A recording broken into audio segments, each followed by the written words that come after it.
Votre quotidien a toujours le même goût? Moulinex présente Cookéo. Préparez plus de 100 plats préprogrammés en quelques clics.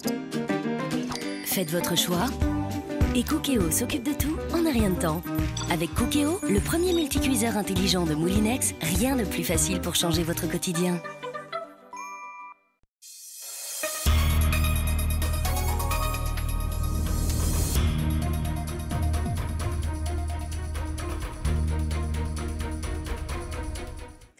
À la une, quel est le cadeau idéal pour sa maman à la veille de la fête des mères? L'heure était aux derniers achats. Tour d'horizon dans ce journal des cadeaux qui peuvent toujours faire leurs petits effets.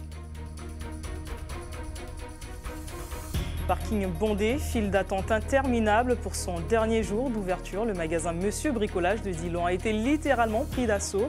Des clients attirés par les soldes massifs des derniers produits en rayon. Basse-Pointe vibrera au rythme de la culture. L'habitation Gradis, située sur les hauteurs de la commune, abritera bientôt le centre culturel du Grand Nord. De quoi redynamiser la zone et décentraliser l'offre culturelle.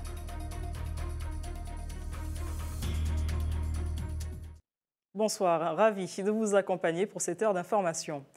Qu'offrirez-vous demain à votre maman? Si les fleurs restent une valeur sûre, les produits high-tech ou les dernières tendances mode séduisent aussi. Si vous n'avez pas encore été inspiré cette année, tour d'horizon des cadeaux les plus plébiscités avec Laura Châtenay-Rivaudet. Smartphone, ordinateur portable, cette année les mamans seront connectées. Giovanni n'a pas pu se libérer avant, il vient acheter en dernière minute une tablette. Maman doit se, comment dirais-je, moderniser en fait. Il faut que maman sache qu'est-ce qu'il y aura dans les années à venir. En ce dernier jour avant la fête, le rayon high-tech de ce magasin ne désemplit pas. Les clients souhaitent brancher leur maman, quel que soit leur âge. Mamie a les enfants à l'étranger, donc il faut une tablette pour faire de la visioconférence, etc. Donc c'est un peu l'idée en fait. Maintenant, après, on a beaucoup de personnes aussi qui viennent surtout dans le rayon à côté pour tout ce qui est robots culinaires, machines à pétrir, etc. Électroménager, ok, mais le bouquet de fleurs reste un incontournable classique. Roses et orchidées font d'ailleurs partie des best-sellers. L'occasion pour les fleuristes de rappeler la concurrence déloyale faite par les vendeurs sur le bord des routes. Ils vendent la fleur de n'importe comment au soleil et nous, les artisans fleuristes, nous avons nos fleurs dans les magasins, dans des chambres froides, bien au frais et on a quand même un travail d'artisan fleuriste. Maman, je t'aime beaucoup. Mais le cadeau le plus beau n'a pas forcément de prix, il n'est pas à vendre et les enfants l'ont bien compris. Aujourd'hui c'est ta fête, mais sache au plus profond de notre cœur, chaque jour nous ne cessons de te rendre hommage. Ah, comme c'est mignon. Et des cadeaux, certains on en peut être trouvé dans les derniers cardans du magasin Monsieur Bricolage Dillon. Avant la fermeture définitive des rideaux, les articles des rayons ont été vendus à prix cassé. Des réductions monstres qui ont déclenché une véritable cohue. Un parking bondé, de longues files d'attente aux caisses. Ce dernier rush n'a fait qu'accentuer la nostalgie des employés. Sous le coup d'une liquidation judiciaire, l'enseigne a définitivement baissé le rideau il y a quelques minutes. On écoute les réactions recueillies par Anaïs Gall. Il y a 50% sur tout le magasin, donc c'est pour ça que je suis venu voir. Je suis en train de chiner pour voir si je trouve des trucs qui m'intéressent. Là, je crois que ça va être un vrai calvaire pour passer en caisse, parce qu'en ce moment, au niveau de la caisse, c'est vraiment... Je crois que toute la Martinique s'est donné rendez-vous dans le magasin, en fait. Après 16 ans passés à Monsieur Bricolage, donc c'est la fermeture, on va monter sur un autre site. Bon, c'est dommage parce qu'on était une grande famille. Et vu que moi, c'est la sécurité, donc on est là, c'est le dernier jour. Donc je suis là jusqu'à la fin. Social toujours et cette nouvelle mobilisation des salariés de Roger Albert, Nocibé. Un piquet de grève était installé aujourd'hui à l'entrée du magasin de la Galéria. Les clients ont tout de même pu effectuer leur achat en cette veille de fête des mères. Période importante pour le chiffre d'affaires du parfumeur. Pour autant, le personnel continue de réclamer une revalorisation de salaire 150 € bruts contre les 17 € proposés par la direction. Écoutez les explications de la secrétaire générale de la CDMT interrogée par Laura Châtenay-Rivaudet. Ce n'est vraiment pas un argument, tout en sachant que c'est un grand groupe avec au sein plusieurs entreprises. Donc non, pas du tout. Bien au contraire, je crois que même quand on parle d'une entreprise, surtout dans le secteur du commerce, je trouve que le groupe Roger Albert, tout de même, sort son épingle du jeu.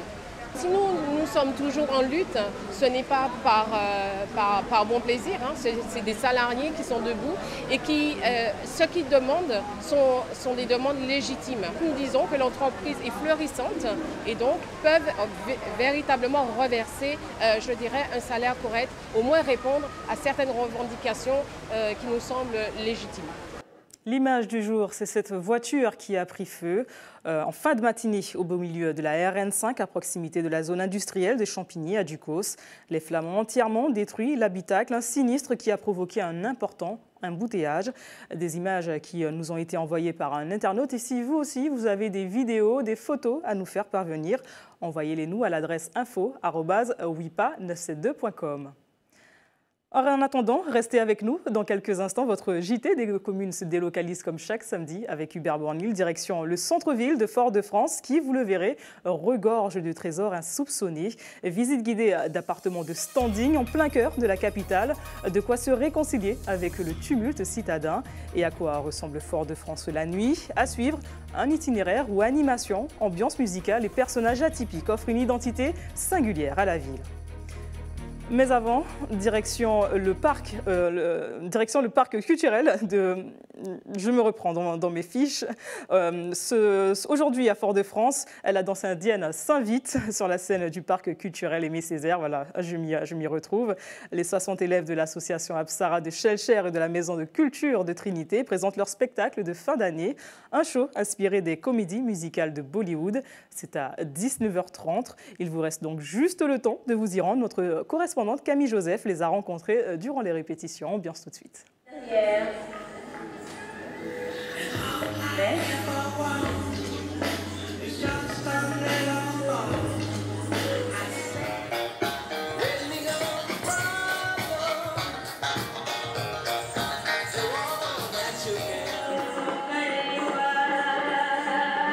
Krishna, en Inde, c'est un dieu qu'on apprécie beaucoup parce qu'on dit que c'est le dieu de l'amour, de la beauté et de la protection. Donc tout ce qui plaît aux femmes. Donc on va raconter plusieurs étapes de sa vie par des poèmes et à travers les danses. Alors les poèmes ont été écrits et vont être contés par les enfants. Et les chorégraphies sont tournées autour de ce dieu-là.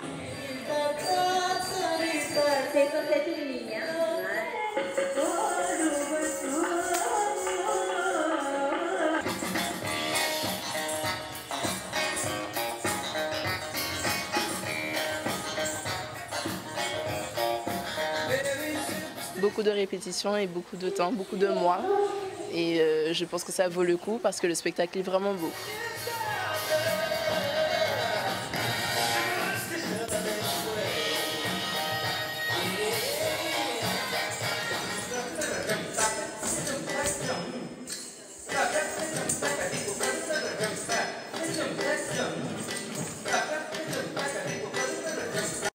Dernier clin d'œil dans ce journal à nos mamans. Une vingtaine de mères de famille ont été récompensées ce vendredi par la municipalité.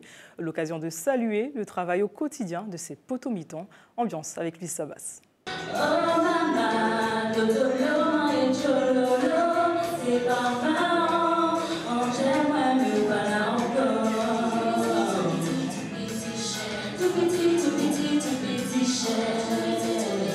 J'ai 11 enfants, j'ai élevé 10 mois seul. Je n'ai pas peur de dire ça. Et je suis fière de mes enfants. La richesse d'une femme, c'est l'amour de ses enfants. Bon, j'ai 5 enfants, 12 petits-enfants et 4 arrière-petits-enfants. Elle a travaillé dur, oui ça j'en suis certain. Elle a traîné BCB, oui ça j'en suis témoin. Oh je l'aime tant. Laisse-moi dédier cette chanson pour maman. Il y a tant de femmes dans mon cœur, mais c'est elle ma number one. Ah, ça n'a pas été simple. Il y a eu de grandes joies. Il y a eu aussi des moments où ça n'a pas été. Il y a eu des pleurs aussi, mais par la grâce de Dieu, je les ai bravés tous. Mes enfants étaient encore très jeunes quand mon mari a quitté le domicile familial. Donc, j'ai dû me débrouiller toute seule pour pouvoir les élever. Et c'était d'autant plus dur que j'étais en métropole. Donc, ça n'a pas été facile tous les jours. Amour que nul n'oublie, paix merveilleux, que Dieu parle.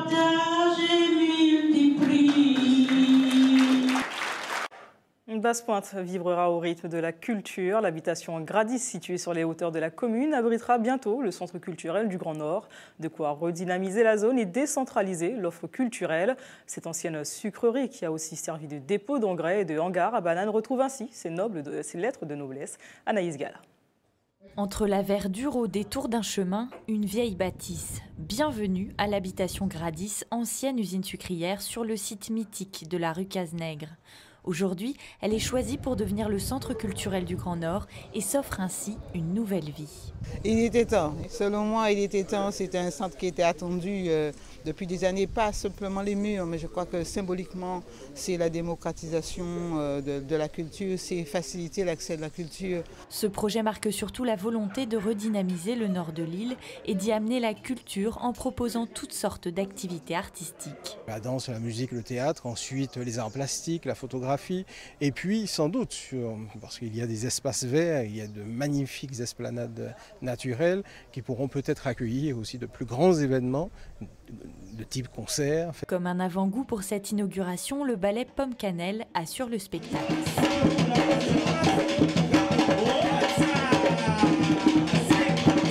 Pour les habitants de Basse-Pointe, il était essentiel qu'une telle structure voie le jour. On a un potentiel ici avec les habitations, le système indien, on a des temples indiens et tout. Donc on reste à une des communes du Nord Atlantique avec le plus de variété culturelle. C'est surtout pour les jeunes. Les jeunes, ils vont pouvoir faire du tambour, atelier de danse indienne, atelier de guitare, un piano. Et ce sera l'émancipation. Vous avez vous-même des enfants que ça peut intéresser? Oui, oui, mes enfants et mes petits-enfants, ça concerne tout le monde. L'habitation est encore vide, mais plus pour longtemps. Les travaux de rénovation devraient démarrer en juillet. L'ouverture est prévue à la fin de l'année. L'information locale et communale continue dans vos quartiers tout de suite avec votre JT des communes délocalisées. Prenons ce soir la direction de la capitale foyalaise, une escale que nous propose de vivre Hubert Bornil, Claude Tell et son équipe.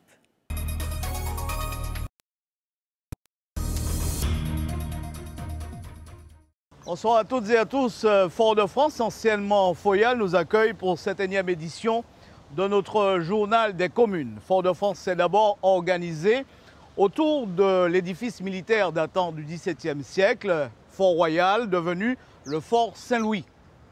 Le théâtre occupe l'ancien hôtel de ville où Aimé Césaire, le nègre fondamental, le poète, l'écrivain, a reçu de grandes personnalités. Enfin, Fort-de-France est fier de sa cathédrale, de son marché, de son église, mais également de ses rues et commerces, des rues qui portent souvent le nom de personnages célèbres pour la Martinique, mais également pour Fort-de-France. Assise, Coutez, c'est parti pour quelques minutes d'intense plaisir.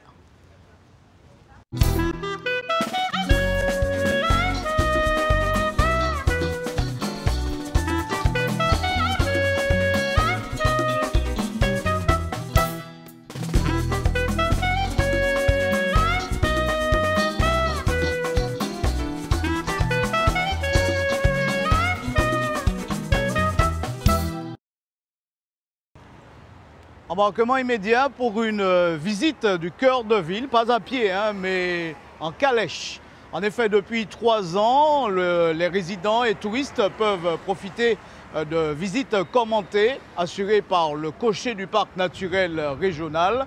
Cela se passe sur un attelage de mulets, l'occasion de mieux découvrir les bâtiments et édifices du centre-ville. Et le dit Toto, Céline Chalonneau. Le claquement des fers de bolides et babinettes remplace, le temps de quelques kilomètres, le bruit du moteur et du klaxon sous le regard amusé des piétons de passage ou résidents. Ça n'existe plus des ânes, des mulets. Il n'y a que les touristes qui font sortir ça, parce que ça n'existe plus nulle part. Il faut aller dans les fonds campagnes pour trouver ça. Donc, et puis ça fait un genre. Moi, en tant que foyalais, j'aurais bien aimé faire un tour en calèche. Ça prouve, même dans les embouteillages, il y a des bouilles et tout, l'animal est super calme et tout, ça fait un plaisir de se faire promener. D'un pas, ou plutôt d'un sabot dynamique et décidé, c'est le retour des attelages au cœur de la capitale foyalaise, avec visite commentée du centre-ville historique. La fontaine Guédon, qui était donc la première fontaine de la ville, qui amenait de l'eau potable aux gens, lorsque c'était la première fontaine, c'était le seul point d'eau de la ville. Pour Patrick Véry, Cochet, les rues de Fort-de-France n'ont plus de secret. La calèche du parc naturel régional de la Martinique est à disposition de tous ceux qui désirent s'offrir un autre point de vue sur la ville. Et avec 3 ou 4 bateaux de croisière par semaine en haute saison, la clientèle est toute trouvée. On fait 100% de touristes satisfaits pendant toute notre saison. Et lorsqu'on termine notre tour, les gens sont très très heureux d'avoir vu les bâtiments, tous les anciens bâtiments administratifs qui ont été transformés maintenant en centres culturels et qui sont donc de type coloniaux. Ce sont des bâtiments qui ont été rénovés, sont gardés en bon état et qui sont très très attractifs vis-à-vis du public. Au pas, les mulets longent le Malécon pour rejoindre la rive gauche, puis se dirigent vers le centre-ville. Nous faisons une petite incursion dans le quartier de Terre-Saint-Ville. Je me suis rendu compte, pour y être allé une fois ou deux au début pour voir un peu comment réagissaient les gens, qu'en fait les gens étaient ravis et on va dire que ça fait, dans leurs souvenirs, ils vont garder une image, vous voyez, des quartiers populaires très, très forte. La visite guidée en calèche, une manière fraîche, authentique et amusante de découvrir ou redécouvrir la ville. La calèche fera des rotations à partir du mois de juin, tous les mercredis et samedis. Lorsque l'on évoque Fort-de-France de nos jours, c'est souvent pour souligner ses mauvais aspects, ses rues mal entretenues, ses vieilles bâtisses, souvent à l'abandon d'ailleurs, la savane qui n'est plus que l'ombre de son passé. Mais ce que l'on ignore aussi, c'est qu'en ce moment même où je vous parle, beaucoup de chantiers portent sur la rénovation de l'habitat. Reportage Élodie Toto, Céline Chalono. Un ascenseur en guise de porte d'entrée, une vue panoramique, de grands espaces. Cet appartement a tout du loft new-yorkais. Pourtant, il est en plein cœur de Fort-de-France, au dernier étage de l'immeuble plein ciel. Le point fort de l'appartement, quand même, c'était la vue. Et puis pour avoir l'espace, en fait. Comme Brigitte, de plus en plus de Martiniquais cosmopolites choisissent de venir s'installer en centre-ville. Moi, j'ai l'impression d'être au cœur de mon pays. C'est-à-dire que j'entends l'église sonner, je joue de marché, dès l'aube, je peux me rendre au marché. Au carnaval, je me déguise, je me peinture. D'ailleurs, on se donne rendez-vous ici et hop, on est dans le vidé. Derrière cette façade vétuste, un magnifique 112 mètres carrés revu et corrigé par Christelle Marcos. Cette styliste, férue de déco, a troqué son petit studio pour ce triplex qu'elle a entièrement redécoré. Son inspiration, c'est à travers les couleurs qu'elle l'a trouvé. Chaque pièce a la sienne, comme la chambre de son fils. J'ai envie qu'il ait une jolie chambre. Donc voilà, je suis partie sur les tons de turquoise et vert anis. Et voilà, j'ai joué autour de ces deux coloris, donc au niveau de la peinture jusqu'au lino-sol et toute la petite décoration, meubles. Transformer un intérieur prend du temps. Il a fallu 2 ans à cet architecte pour rénover cette bâtisse centenaire. Des travaux de taille. Aujourd'hui, cette cour est devenue son salon. Ce qui est intéressant quand on rénove, surtout si c'est un bâtiment qui a un intérêt architectural, c'est vraiment d'essayer de préserver au maximum les matériaux d'origine. Donc révéler effectivement, donc, comme on a vu, les murs en pierre. Ça peut être garder les menuiseries en bois avec des persiennes parce qu'à l'époque, l'idée c'était vraiment de préserver la ventilation naturelle. Et ici, toutes les folies sont permises. Allez, demande à Inès si ça va avec Arnaud. D'accord, ça marche. Des trésors cachés au milieu d'immeubles délabrés. Mais rénover en centre-ville a ses inconvénients. On est en mitoyenneté partout. Donc il y a un certain nombre d'autorisations à obtenir pour occuper le domaine public, parce que vous n'avez pas un terrain sur lequel vous pouvez mettre vos camions. Et il faut tenir compte des voisins. Donc en fonction des travaux qu'il y aura à faire, vous aurez un certain nombre de précautions à prendre, forcément. Des inconvénients surmontables, à condition d'avoir le temps, mais surtout le budget. Pour une bonne rénovation, il faut compter près de 100 000 €. On a vu Fort-de-France de jour, mais qu'en est-il la nuit? On peut dire que les lumières sont toujours là. Heureusement que quelques irréductibles subsistent encore, comme ont pu le constater Élodie Toto et Céline Chalono. 17 h, la journée touche à sa fin, mais il est encore trop tôt pour aller se coucher. C'est le moment où le Malécon s'anime. À la plage de la Française, l'heure n'est plus à la baignade, une toute autre activité commence. Après une journée de travail, une fois que j'ai fini de travailler un peu mon instrument, Je viens ici me détendre, regarder la mer, voilà. Non loin de là, les jeux pour enfants sont pris d'assaut. Un plaisir partagé. On vient souvent, ouais. On prend le bon air, un peu de calme. On joue au foot sur la savane. Parce qu'on peut jouer sur les balançoires, qu'on peut aller jouer sur le tourniquet qui est là. Vous avez vu, il y a 4 balançoires. À partir d'une certaine heure, ici c'est le rush. Vous me venez autour, comme ça, elles ont le temps de tourner entre elles. Pour moi, c'est un bon moment à passer avec mes filles, parce que bon, par rapport à mon boulot, j'ai pas spécialement le temps. Je suis sorti les récupérer à l'école, on a été manger une petite glace, et puis là maintenant, elles font un peu de balançoire. Alors que le soleil se couche, la savane s'éveille. Les kiosques s'ouvrent et les terrasses se remplissent. Je suis avec mes amis, on est là tous ensemble, on passe un petit moment à Fort-de-France et puis après on vient manger ici parce qu'ici il y a plein de trucs pour bouffer. Une fois la nuit tombée, Foyal s'embrase. C'est bon les gars, vous êtes prêts?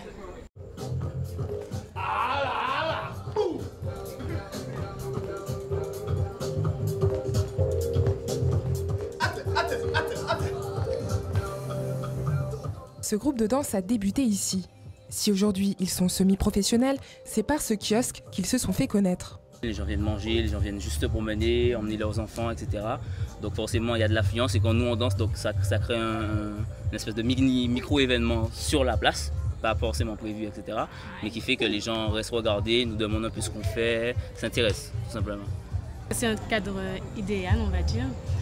Je vais te dire, j'ai vécu peut-être 7 ans à Paris. Je peux te dire que lorsque je viens ici pour répéter, j'ai l'impression vraiment de respirer vraiment de l'air pur et tout. Franchement, c'est un avantage.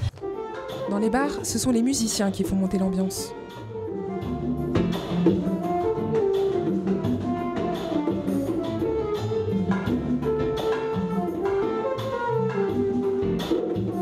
Les jeunes, comme les moins jeunes, et les femmes surtout, peuvent avoir un endroit où c'est qu'ils se retrouvent, ils écoutent de la musique, comme vous avez vu, et ensuite rentrer chez soi en ayant écouté de la musique agréable. Passé minuit, il reste encore quelques irréductibles noctambules. C'est en petits groupes qu'ils égayent leur soirée. Et voilà, on est là entre amis, on discute, on mange, et voilà, on est là. Pour eux, la nuit continue. Mais à cette heure tardive, la plupart des Foyalais sont rentrés chez eux. Et la ville s'endort.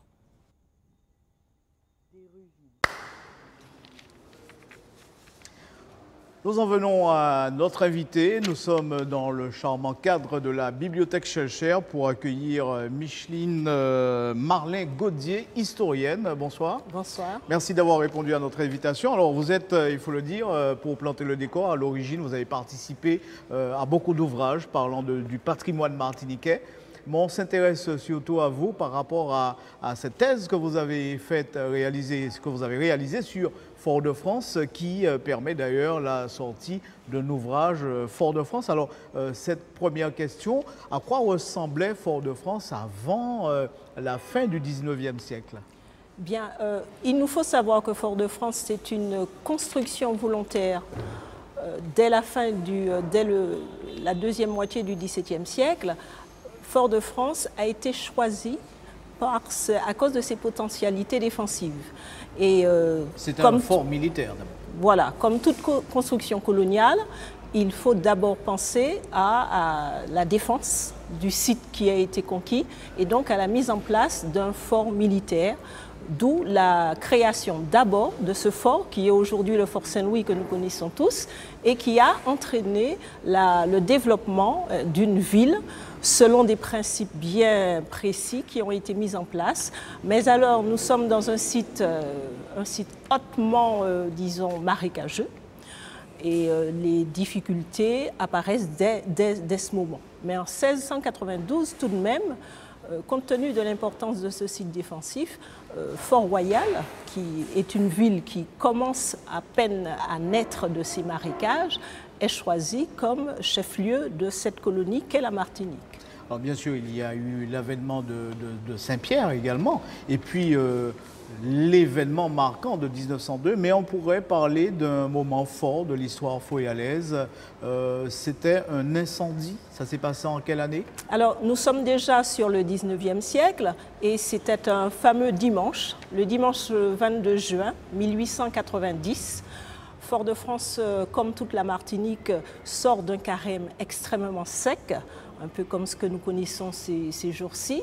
Et donc, il n'y a pas tellement de ravitaillement en eau. Nous n'avons pas non plus le tout à l'égout. Il y avait des cases en bois, il faut le dire. Les maisons, effectivement, n'avaient pas, disons, les moyens d'une défense face au feu. L'incendie était un risque très important dans ces constructions qui étaient des constructions en bois. Pourquoi Fort-de-France était construite en bois? Parce que quelques années auparavant, il y a eu le fameux tremblement de terre de 1839 qui a causé d'énormes dégâts à Fort-de-France, mais aussi sur le territoire de la Martinique, et qui a permis, disons, à privilégier les constructions en bois. Donc, 22 juin 1890, vous avez un incendie qui part de manière très banale de la rue Blénac, donc dans le centre même de la ville. Il y avait beaucoup de négoces à l'époque.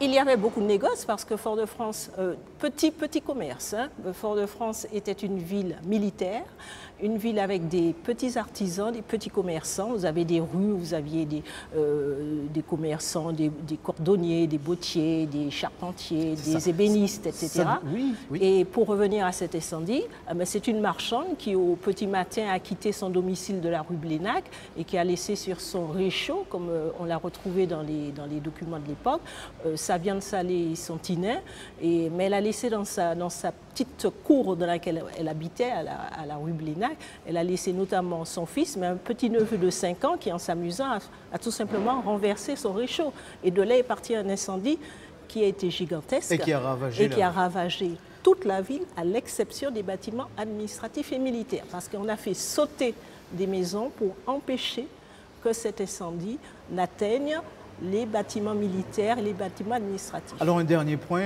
puisque le temps passe vite, parlons de cet exode qui a marqué aussi Fort-de-France, après l'éruption de la montagne Pelée, après Saint-Pierre, donc on ne demandera pas qui sont ces gens, mais alors comment ça a pu s'organiser ? Alors, c'était effectivement, quand je parlais de risque, c'est vrai qu'il faut vraiment prendre en compte, disons, cette ambiance.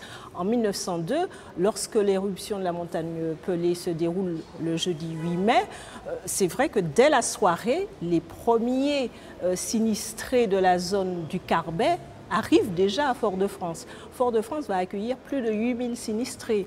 Si on comptabilise ceux qui vont quitter le nord de la Martinique après le 8 mai, mais après le 30 août aussi, puisqu'il y a eu cette fameuse éruption qui a détruit en partie le Morne Rouge. Donc Fort-de-France est une ville qui se remet à peine d'un incendie, qui est à peine totalement rebâtie, et c'est une ville qui devient une ville refuge et qui donc doit recevoir ses sinistrés. On peut dire que Fort-de-France est une ville qui s'est bâtie dans la douleur. Elle s'est bâtie dans la douleur et il a fallu pour cela aussi, disons, la volonté farouche des édiles de l'époque. Je pense notamment au maire Victor Sévère, qui a saisi l'opportunité de la disparition de Saint-Pierre, la disparition malheureuse de Saint-Pierre, pour faire de Fort-de-France la ville qui recevrait, récupérerait toutes les fonctions économiques de Saint-Pierre.